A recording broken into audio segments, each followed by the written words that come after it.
Welcome to the very first episode of Knitting with Cat Hair podcast. My name is Nikki. I live in a small city in Northern Ontario, Canada with my partner, our daughter, and stepdaughter. And we have 5 cats, hence the name of the podcast. So not to disappoint, but I won't physically be knitting with cat hair. It's just a reference to the fact that we have 5 cats, and I always find cat hair in my knitting when I'm using my yarn. Anyways, yeah, let's jump right into it. So I'm going to start the podcast off with finished objects.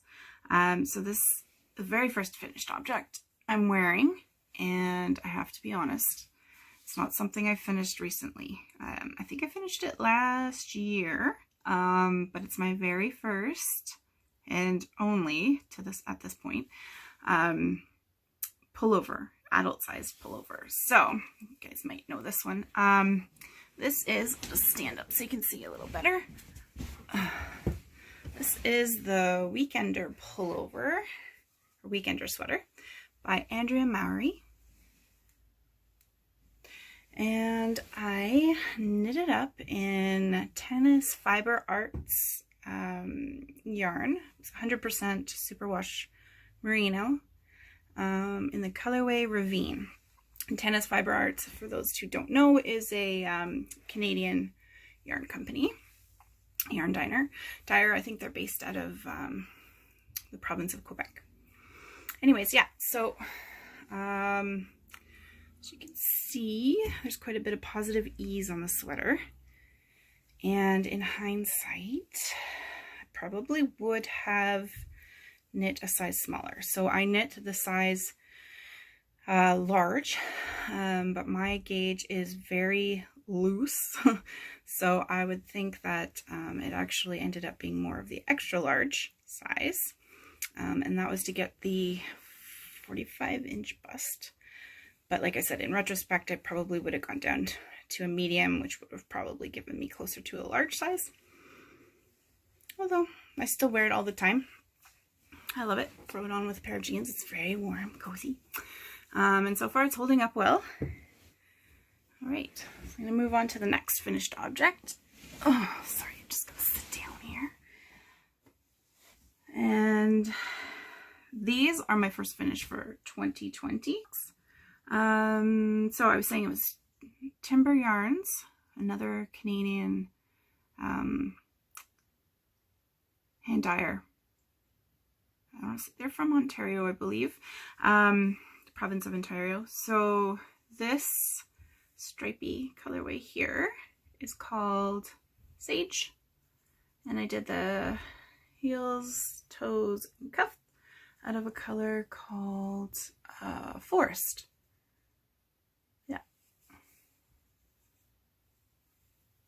Yeah, I like them. They're just a plain vanilla sock. So actually, there's a bit of a story behind this. So the very first pair, and I think, yes, the only pair of socks I knit my partner before this pair, was a pair of, I don't know, they were DK weight, kind of like those sock monkey socks, but they were done in green, like a forest green and gray. And he loved them, and he wore them all the time. He threw them in the wash and the dryer. And even after he insisted on wearing them, they were felted all to heck, and he could barely get them on his feet, but he continued to wear them until he could no longer wear them. So I told him I would make him another pair of socks with the caveat that he was not to wash them. I will wash them, hand wash them. So yeah, so these are socks, and he's been wearing the heck out of them. So I really do need to make a couple more pairs. He needs a full set of socks, you know, box of socks. It's only fair.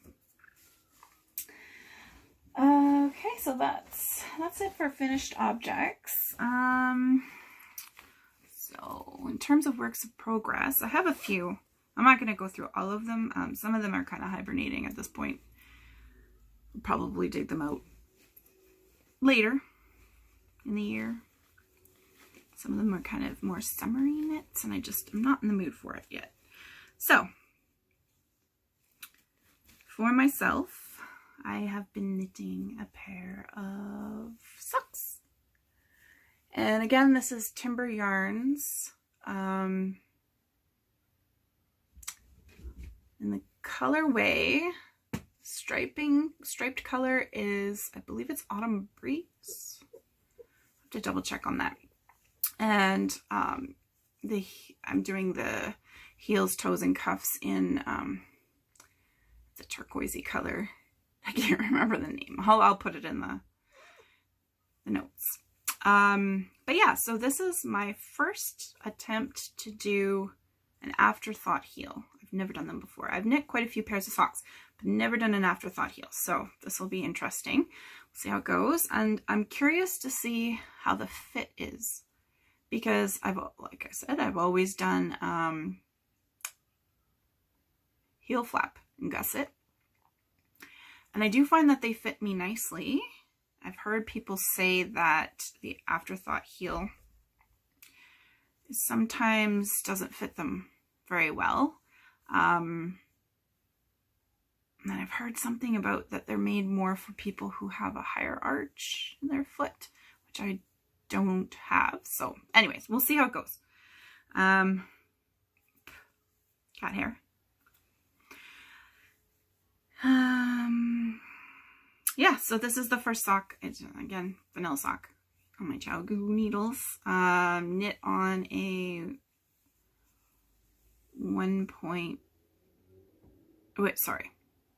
size US 1, 2.25 needles. Magic loop. Which, since I've learned how to do, is my new favorite way. I used to use DPNs.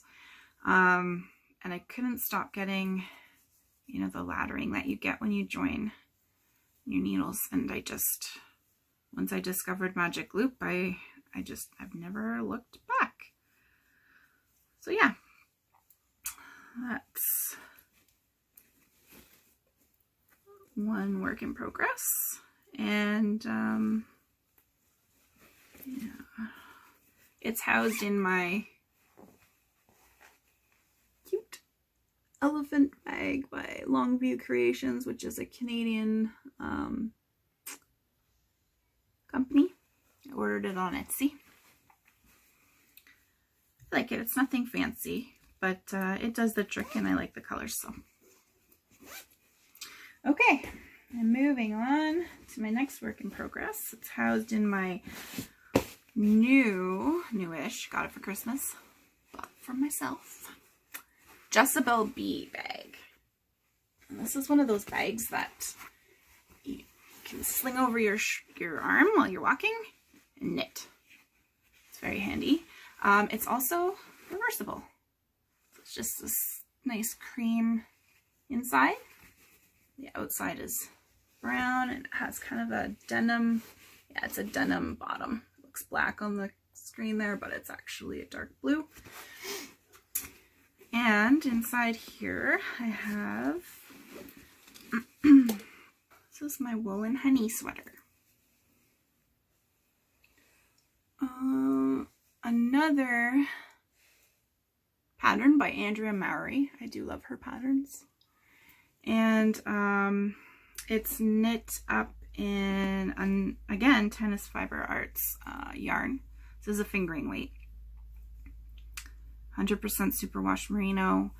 The color is called caramel. And it really does look like caramel.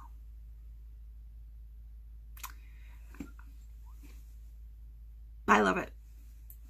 I can't wait to wear it. I have to be honest. I cannot wait. I'm praying it's not going to be too big.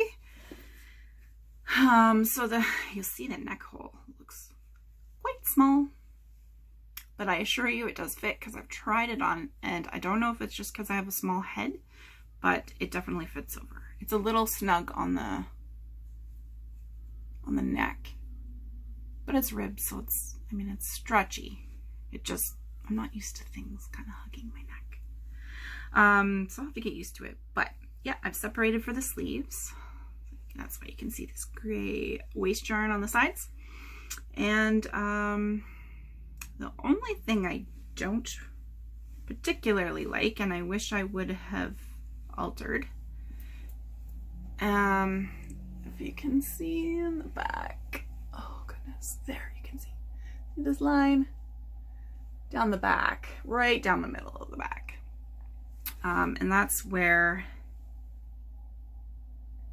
I've been alternating skeins of yarn, of course, because it's hand dyed. And I think because it's garter stitch, correct me if I'm wrong, but I think because it's garter stitch, you can see where you switch. And I was tempted to try the helical alternating skeins. So if you don't know what that is, it's basically where you're constantly changing the location of where you're switching your yarns. You're kind of running around in a circle.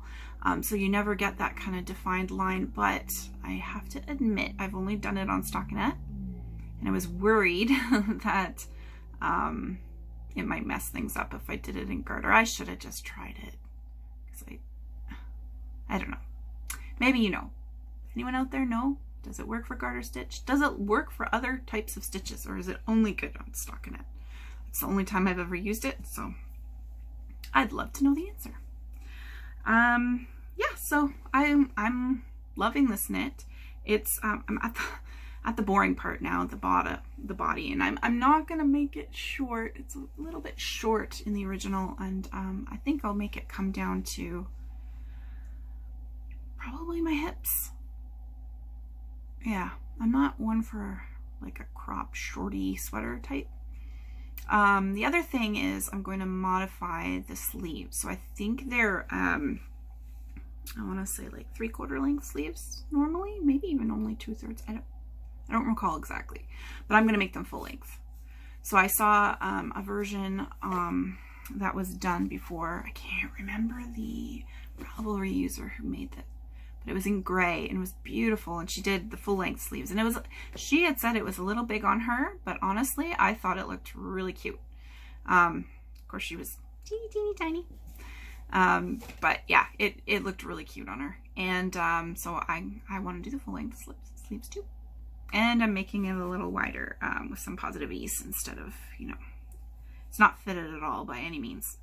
And I'm just hoping it's not too big. So I should say I am making the extra large size, but I went down a needle. I can never get gauge, I swear to God, ever. So I'm hoping, again, for the 45-inch bust, that, and I wanted a little bit more positive ease. I'm hoping it's going to be good. I should really put it on some waste yarn and try it on, but I'm lazy, not gonna lie. Not so good at doing that. I'll learn my lesson one day, but yeah, so other than that, that's all I have to really show today. But I do have a few things I'm eyeing in terms of making. So one of the things I bought myself again for Christmas, I treated myself to a bunch of Urso yarn. Urso Yarn Co., which I've never tried before, but I had seen it referenced on Fiber Tales podcast. She had done Laka had done her Birkin sweater out of Urso Yarn Co., and she mentioned it was a Canadian yarn brand. So I thought, hey, I've never heard of them. So I did a little bit of looking, and yeah, they have some beautiful yarn. A little pricey, I'm not gonna lie. But I'm hoping it'll be, you know, worth it. So I'm thinking I bought one of their mixes of, at Christmas time, they had these little, kind of, I don't know what you call it, combo pack. And it was a fingering weight yarn with a matching mohair. And I really wanted the cranberry one, but it sold out way too quickly. So it was either oatmeal, I think, basically like a kind of a off-white color, which I wasn't overly excited with. Although, I mean, it's not like I don't love off-white or oatmeal. I just, because it was my first time buying from them, I wanted it to be something special. So I ended up, they only had three colors. So, like I said, the cranberry was gone. Oatmeal, not my first choice. And the other choice was called Latte. And the pictures made this look like this beautiful latte color, brown. And I don't know. I feel like it looked really stunning in the picture. And then when it came, it was more, not that it's a terrible color per se. It's just more of an orangey brown. I feel like, yeah, different. Anyways, I found a hat pattern that I'm going to try out. So I found two hat patterns. I have to decide. So one, what's the name of it? Sparkling Cider Hat by Wool and Vine. So that's one choice, or the other choice, I can't remember the name. I will have to look it up. I'll put a picture in here. But yeah, I'm pretty excited about it now. I do like brown. It's not that I don't like brown. I just wasn't, you know, when you see something and it looks a certain way, I guess, on your computer screen or your phone, and then you get it and it's really not exactly what you thought it was going to be. And you know what? I'm sure I'll still love it anyways. So also from Urso Yarn Co., I bought a skein, one skein of I think it's called mouton, which in French means sheep. And it's this beautiful color called licorne, which en français, in French, means unicorn. And yeah, it's just, it's kind of an oatmeal color. Back to the oatmeal. But it has speckles of all these very muted, beautiful blue and pink. And I believe there's a bit of yellow in there. It was the last skein. I'm not going to lie. It was the last skein. I think like 5 people had it in their cart, and I was just like, nope, I need to have this. So I just cashed out. And I got the last skein. Terrible. Honestly, like, I have to be honest, I don't think, you know, if 5 people didn't already have it in their cart, I probably wouldn't have been so impulsive about it. But I thought, it's gonna go. I won't get it. Oh gosh. How ridiculous. Anyways, I don't know what to use it for yet. It is a sock yarn, so I think it's 80-20. I believe it's an 80-20. I should really look this stuff up before I start podcasting, right? Anyway, yeah, so it's a one-of-a-kind special skein. I don't know if I'll ever get another one. So, yeah, if you have any ideas on what I could use this lovely one skein wonder with, any patterns you've been eyeing, I'd love to hear about it. And I do have mohair I can combine with it, so yeah, that's always an option. I am loving the mohair. I have to say, I made my first accessory ever out of mohair. I think it's right before Christmas. Yeah. And I'm thoroughly down that rabbit hole now. I love it. I can't even tell you how much I love mohair now. I don't even care that it gets in my face. Like, I don't even, in my mouth, up my nose, I don't care. Honestly, I have 5 cats, so it doesn't bother me at all. I just love it. I love it. It's so squishy, so warm. I wore it. So as I said, I'm in Northern Ontario. We get lots of cold weather here. Although the winters haven't been quite as cold as they've been in the past. I have to be honest about that. I don't know, global climate change and all that.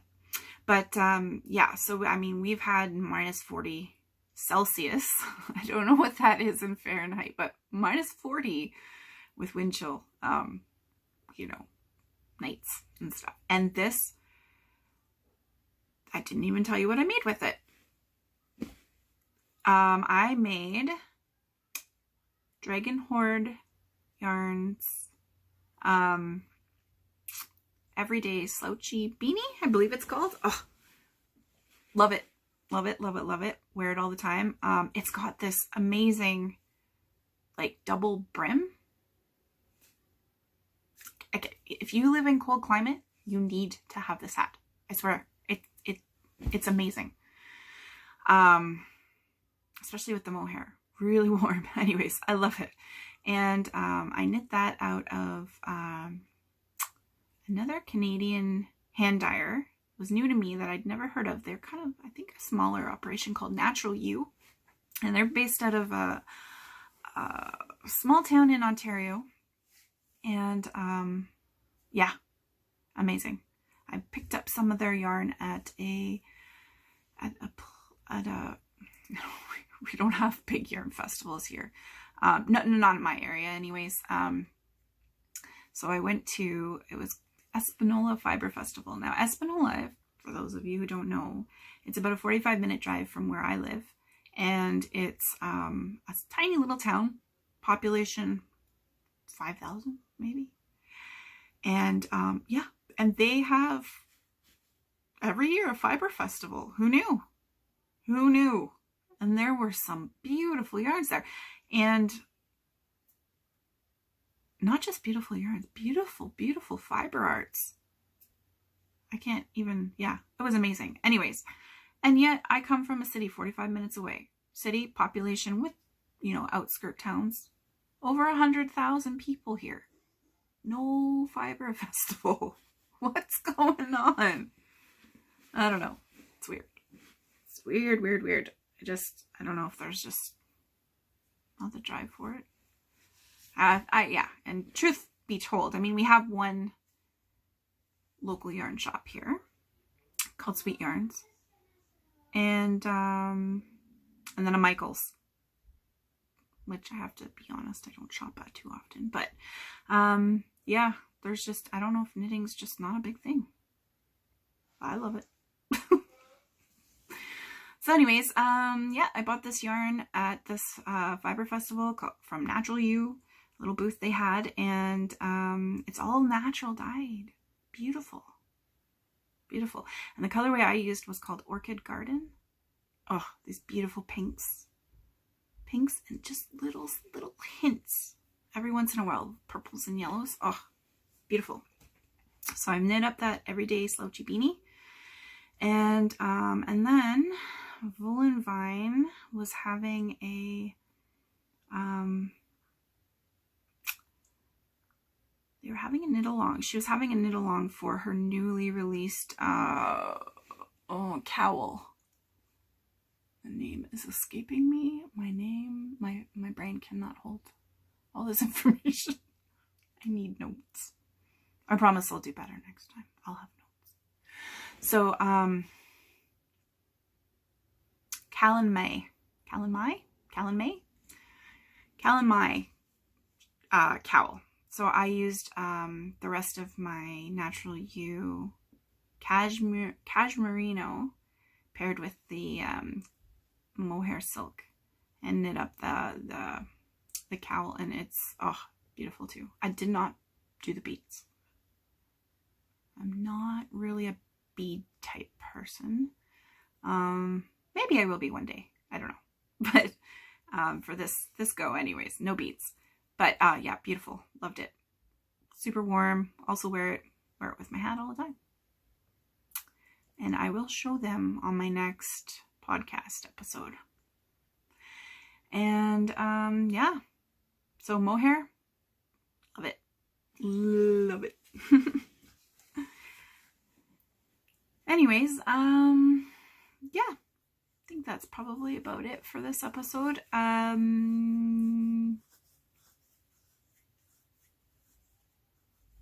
I'd appreciate any comments you might have, any suggestions for patterns, especially what I can use my mohair on. Yeah, feel free to leave me a comment down below, and I will talk to you next time.